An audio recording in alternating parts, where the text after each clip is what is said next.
I usually talk about orchestral conducting as a metaphor for leadership, maybe too often. So people come up and say, so what about rehearsals? How do we actually get to that point where the orchestra is flying? So I thought, let's speak about the art of rehearsal.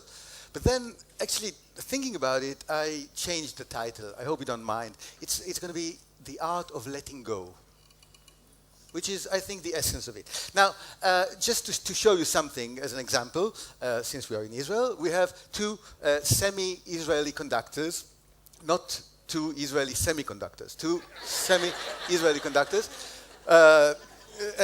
facing the same challenge, actually. Same venue, the beautiful Waldbühne in Berlin, same orchestra, the great Berlin Philharmonic, same very well-known piece of music. Now, they both know that their conducting is not really essential at this point. So they want to do something amazing, different. And they do, but they have very different choices. And watch Daniel Barnbaum on your left, Zubin Mehta on your right. And it all happens very quickly, so watch.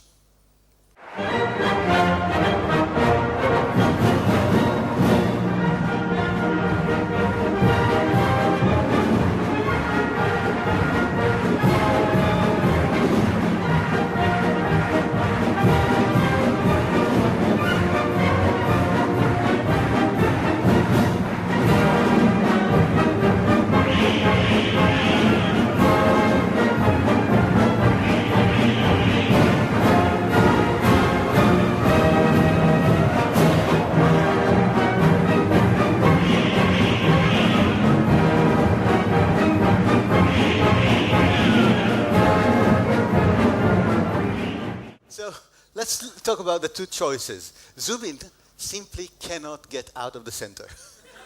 Even if the choice is self-mockery. That's I'm making a joke about being a conductor. First intentionally and then less intentionally. And I'm sure the orchestra was very happy when he got this wrong. But I do understand him very well. You know, Zubin Mehta is the music director of the Israel Philharmonic. Now, the Israel Philharmonic is a great orchestra with a few, problems to it. One of them, Zubin Mehta, I think very charmingly, he said once, in my orchestra, I'm the only Indian. Everybody else is a chief. So, everybody knows better than the other. And what's more, if you studied in Minsk and you studied in Pinsk, the chances of you getting together, actually agreeing on something is so slim that maybe in this kind of culture you really need to be the chief all the time. You are the big guy. So that's Zubin. What about Barnbaum? How can he, just walk off the stage and trust them to... It's not a technical problem. It's a problem of spirit, or an issue rather of spirit. And I think he, in a very brilliant way, felt that the community spirit can actually work there. That's what makes the music fly. Now, if you want to know what community spirit is, just think about football. No? Sing with me. Da, da, dee, da, dee. Please. Dee, da, dee, da, dee. And now. Dee, da, dee, da, dum. How is that connecting with the football? You remember there once was Maccabi Yafo. All the audience, all the fans were Bulgarians living in Yafo, so they said, "Hi de Yafo, ta tam ta, hi." Come on, where are you? You're not Bulgarians, I see. Do it once. One and hi de and pam pam. Hi. Okay. Almost. Yeah. Okay, so that's community spirit. That's what drives music in football matches. Now, you see, there's a real dilemma here. Why is this feeling of being redundant something that many conductors share? Even Ricardo Muti, the king of all control freaks among conductors, have this dilemma. So now look at Muti addressing an orchestra during a rehearsal. You, as musicians, you have to find the color inside you. Do, re, mi, mi, re, do, re, mi, mi, re, do, re, mi, mi, re.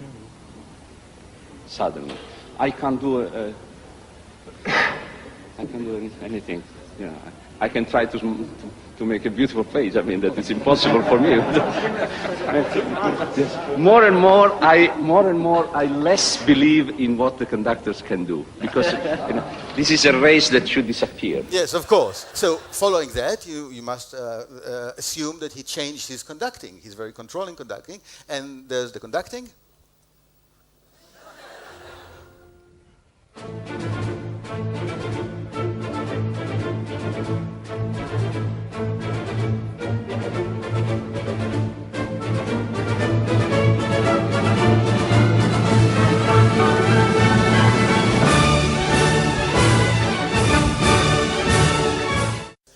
Of course, a race that should disappear. Maybe. But I think Muti is a wonderful guy. Really, I do appreciate him very much because I feel his dilemma is sincere. For him, he's really the embodiment of the dilemma because he really wants to let go, and he doesn't know how. So it's either he's in full control, dictating everything, or he's just redundant. He shouldn't be there. Now, while conductors, good men, really, like Muti, have those gloomy thoughts, players continue to suffer. Really, there's the same story about the Toscanini conducting a rehearsal, and one of the violin player in the first row goes on like this, and then again, he keeps on having those twitches, and Toscanini stops and says, "Something is wrong with my conducting?" He says, "No, maestro, you're fine. I just hate music." Which is,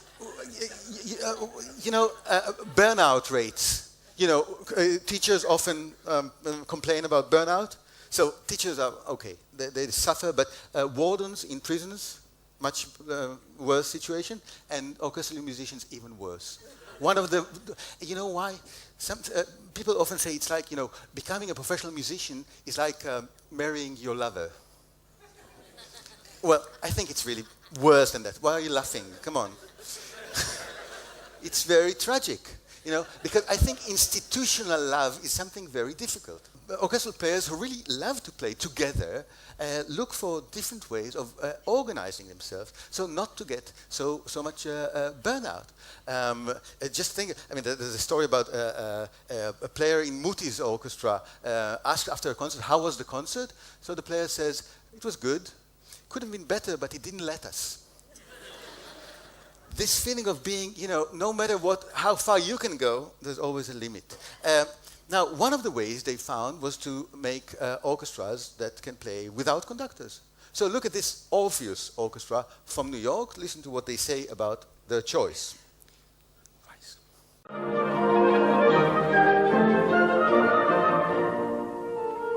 We don't hate conductors. When you have a conductor, people abdicate of a huge portion of the responsibility to him. If he says play louder, they play louder. If he says play softer, they play softer. Or maybe they don't, but whatever. Right. Well, we're all collectively doing the job of a music director. Yeah, we're all listening to everything as a whole. When you have an orchestra with a conductor, it's always leashed. Almost always. Unless the conductor's great or an idiot. In Orpheus, the energy that's there doesn't get leashed. It's there and then it starts to go.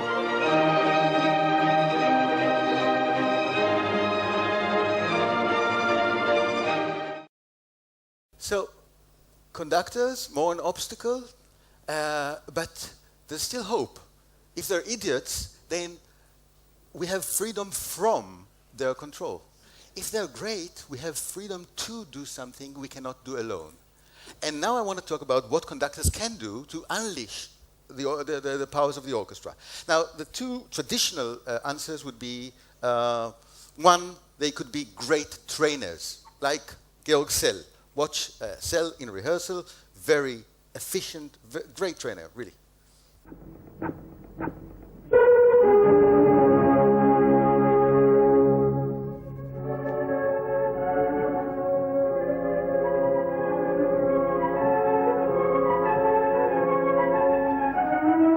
Resolution, alive.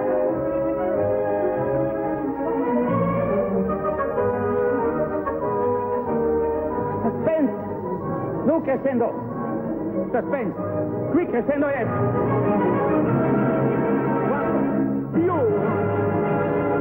View. just love it. First of all, because it's so efficient, he never stops. Everything, you don't have to put down your violin and listen to something. You just do it, and you feel very reassured that everything will be okay. So at least you don't have to worry. That's a great thing. So a great trainer is something orchestras love. The next, or the other thing they love is somebody who's bigger than life. You know, a hero. The name Wilhelm Furtwängler. You know, this guy who was the legendary conductor of the Berlin Philharmonic in the 40s really almost defines this category. To look at him, didn't look like much, but neither did the other guy. Often his conducting was described as a puppet on the string. You'll see in a minute. So nothing much to look at, but the personality. You know, his players used to say that when there was a concert with another conductor, they always knew when Furtwängler was entering the hall. Because somehow the sound of the orchestra changed. Just by him entering the hall and standing over there, something happened, the whole experience happened. So this is the kind of a mythological figure. Listen to this veteran of the Berlin Philharmonic speaking about Furtwängler. I think it's very beautiful. You can really see how much under the spell he still is some tens of years later.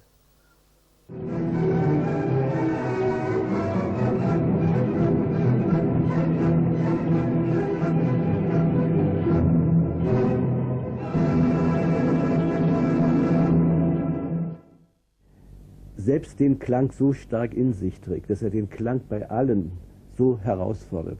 Ich meine, das ist natürlich das, wie es schöner eigentlich nicht sein kann, nicht für ein Orchester, wenn man merkt, also dieser Mensch, der zeigt sich ganz offen und man ist eingeladen, es ihm gleich zu tun. Und dann musiziert man in dieser Weise. Almost crying, yeah? So there's something very beautiful, very touching about wanting to lose yourself in the other, the one who carries the light, but also very dangerous, right? It's a bit scary. So most conductors are somewhere between the two, and orchestras need both. They need training and they need some kind of charm, like magic, to go through the routine of producing more music. Now, Leonard Bernstein, you all know him. I was so lucky to have been his student and then his assistant. I think he really came up with a new way, with an idea of how can you set free people, not through letting them lose themselves or just making a comfortable environment. And it all starts with commitment. Look at this.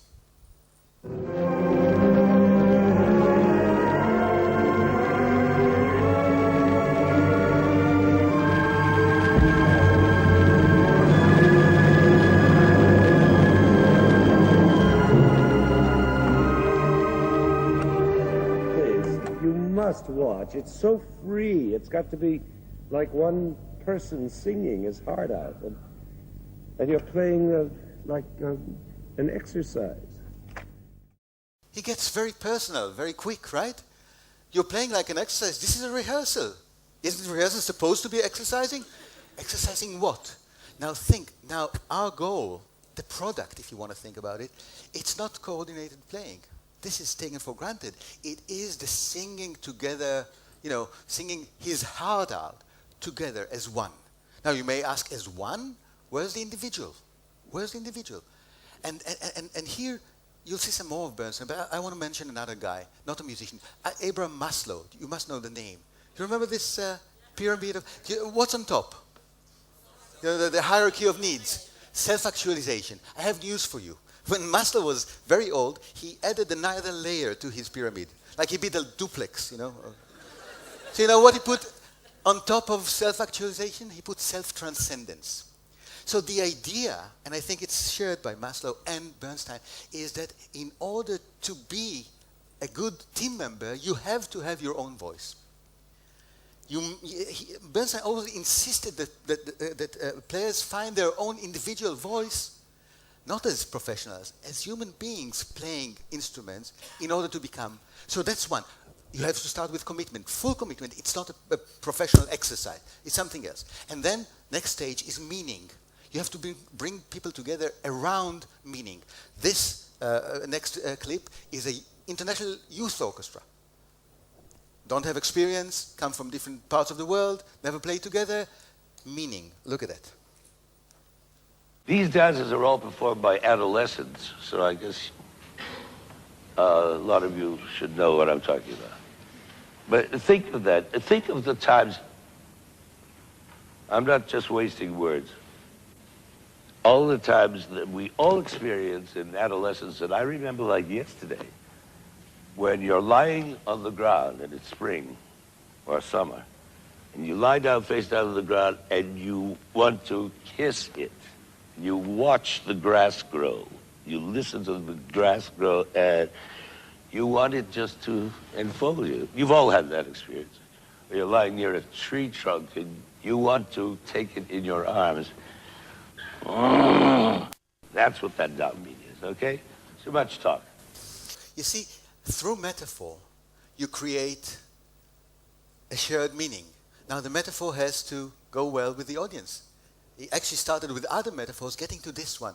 Why would that work with young people? Young people can be very cynical. You know, into the earth. How many of you hug trees on a daily basis? You know, but that's a very. I think it's a leadership act, because he says to them, "I want to connect with you, but not where you are now, where I believe you can get." So that's the place. And how will this leap be achieved? From his side is his authenticity. Yeah, he's just, when he does, you believe him.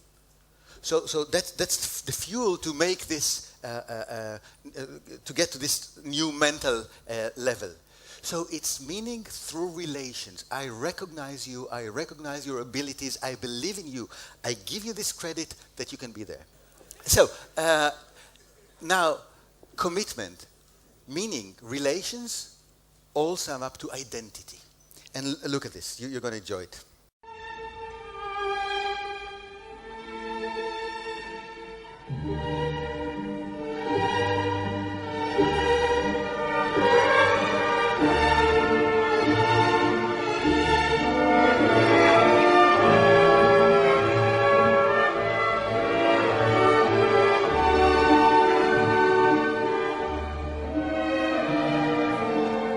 I ask myself, what is so Jewish sounding about that? Well, I could answer the very irony itself. So Kafka-like, so deeply enjoying its own suffering. But that doesn't tell us much about the music. What of the notes themselves? Why is all that specifically Jewish rather than Gypsy plus Arabic plus Hungarian plus Slavic plus whatever? Well, it must be precisely that whatever, that mysterious ethnic flavor of this extraordinary international borscht, this product of centuries of wandering, exile, adapting, readapting, assimilating, dissimulating, in a word, diaspora. I hear a sob in this music, as I hope you two are beginning to hear, a strangled sigh that simply sounds Jewish, not Judaistic, not Hebrew, not Israeli, but Jewish in the most universal sense. Jewish in the most universal sense, yeah? You can only be generous, you can only let go when you're so self-assured about your own identity and your relations outside, with the outside world, and the roots of your own culture.